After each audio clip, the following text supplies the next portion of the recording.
Hey everyone, I wanted to show one of my favorite photo editing apps, Snapseed, to you guys. It's made by Google and it's free on the App Store. Totally worth checking out if you have an iPhone. I think it's also available on Android. Let's get started. So I usually just head into my photos and pick the photo I like. For example, I've already picked this one out. Now usually I'll have 5 to 10 photos of the same scene. Uh, So I usually will copy and paste the photo, which makes it way easier to pick it out of the bunch, especially if it's the specific one that I like. So if you copy it and bring it over to Snapseed, click the plus in the top left, paste image. Now we have the image in Snapseed. I'll usually start out with the automatic adjustments that they make. And swiping up and down changes the tool that you're using, and then left and right changes the strength of that tool. So I usually will just keep it kind of on what they have it on defaultly and put it down a little bit on each of the settings.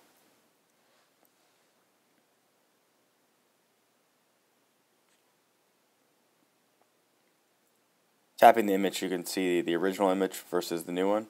Original, new. So those were only some small changes. And then after that, I'll usually straighten the photo.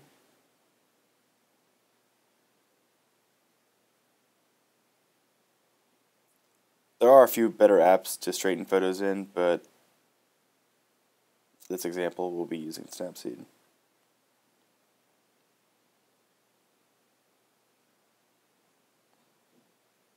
And since I'm posting this photo on Instagram, I'll be doing a 1-to-1 ratio crop.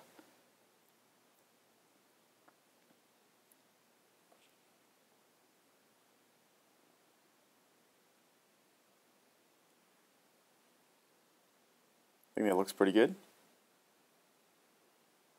Okay, now that the image is bigger, we can edit it easily here.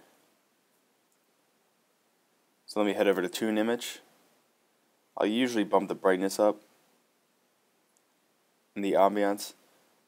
Make sure to play with all the settings because sometimes, going below or way above, you can see what the effect really is doing. I think I like that a little bit. A little bit less contrast.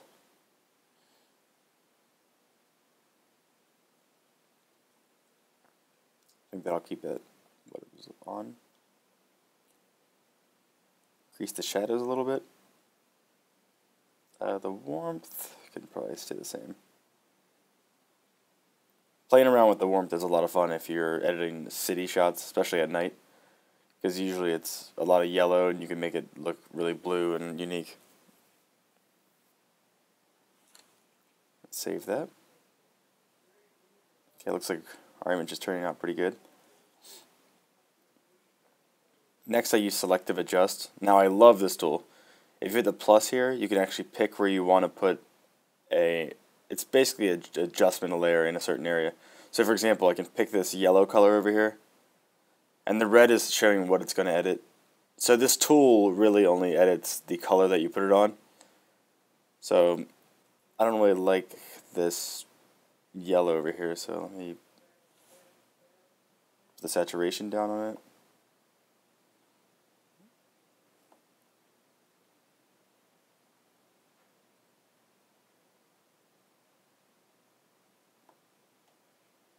Yeah, you can see it's not picking up all the tones, so I'm going to actually copy that and paste it onto another of the yellows. It took me a while to get used to this because since it's based on the color, it's kind of confusing to use. So you'll have to copy and paste a few times to get it just right. Let's let a little bit of yellow in.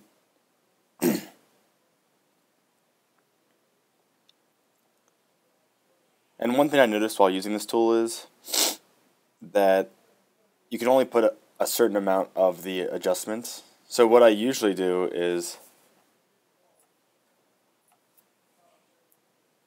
save it and then go back into the selective adjustments. So my changes are in there, but now I can do more of the adjustment layers. That'll only be a problem if you're doing like over 10, I think the limit is. Increase the brightness of the coffee a little bit, the contrast. And if you hit the eyeball here, it'll get rid of the dots on the screen.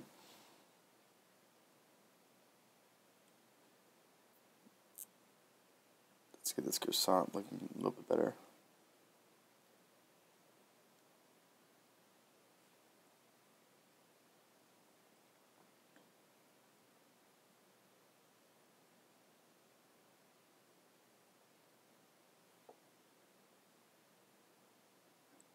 I think that's looking pretty good.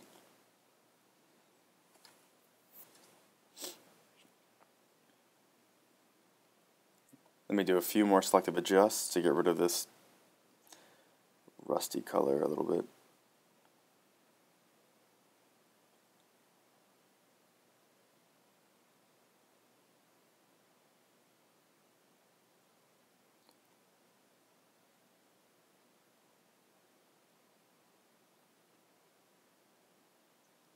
Alright, I'm liking that.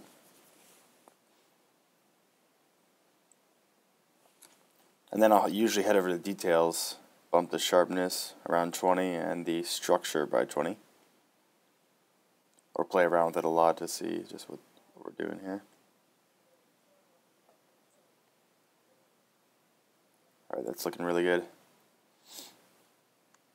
There's a lot of other tools here that I don't use at all, except the center focus. That is my favorite tool that this offers. A lot of times I'll edit my photo in another app and actually bring it into this and just do the center focus. So for example, you can blur the outside.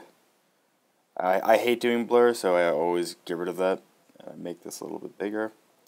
But what you can actually do is set an outer brightness and an inner brightness. But let's make it way more subtle than that.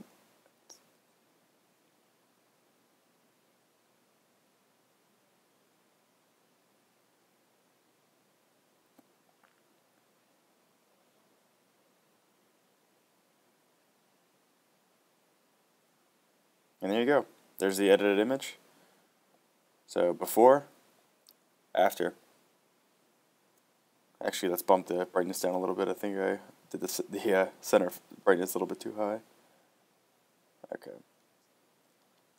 That looks good to me, but of course you can edit any way you like. And hit the top right button, and all you gotta do is hit Save to Photo Library. And then you have your edited photo ready for Instagram.